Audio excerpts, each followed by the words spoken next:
Malyala X road వద్ద గల all force పాఠశాలలో బోనాల పండుగ సంబరాలు మంగళవారం ఘనంగా నిర్వహించారు. తెలంగాణ సంస్కృతికి అద్దం పట్టే బోనాల పండుగని అంగరంగ వైభవంగా నిర్వహించారు. విద్యార్థులు సంప్రదాయ దుస్తులతో డప్పు చప్పుళ్లు, శివసత్తుల పూనకాలు, పోతరాజుల విన్యాసాలతో అమ్మవారికి పూజలు చేశారు. అనంతరం బోనాల వేడుకలను ప్రారంభించగా విద్యార్థులు చేసిన నృత్యాలు ఆహుతులు ఎంతగానో ఆకట్టుకున్నాయి. ఆల్ ఫోర్స్ విద్యా సంస్థల చైర్మన్ డాక్టర్ నరేంద్ర రెడ్డి మాట్లాడుతూ తెలంగాణ సాంప్రదాయ పండుగ బోనాల ఉత్సవం ఆషాఢ మాసంలో జరుపుకుంటారని, బోనం అంటే భోజనం అని అర్థమని, ఆ బోనాన్ని ఆషాఢ మాసంలో అమ్మవారికి నైవేద్యంగా పెట్టడం ఆచారంగా వస్తున్న సాంప్రదాయమని, వర్షాలు సమృద్ధిగా కురవాలని, కుటుంబంలో అందరూ ఆయురారోగ్యాలతో ఉండాలని బోనాల పండుగ జరుపుకుంటారని, అలాగే విద్యార్థులు చదువుతో పాటు సంప్రదాయాలను కూడా తెలుసుకోవాలని ఆయన అన్నారు.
Focus on the studies, not on other things. Try to be very sincere. Okay? Right. Right. Thank you, one and all. And I wish everybody happy Bonalu. Nice arrangements. I appreciate all the program. Okay, thank you.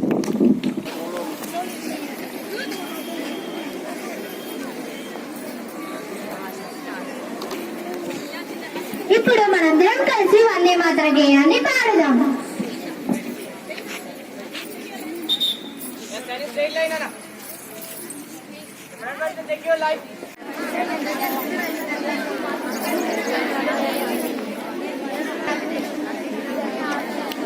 Varun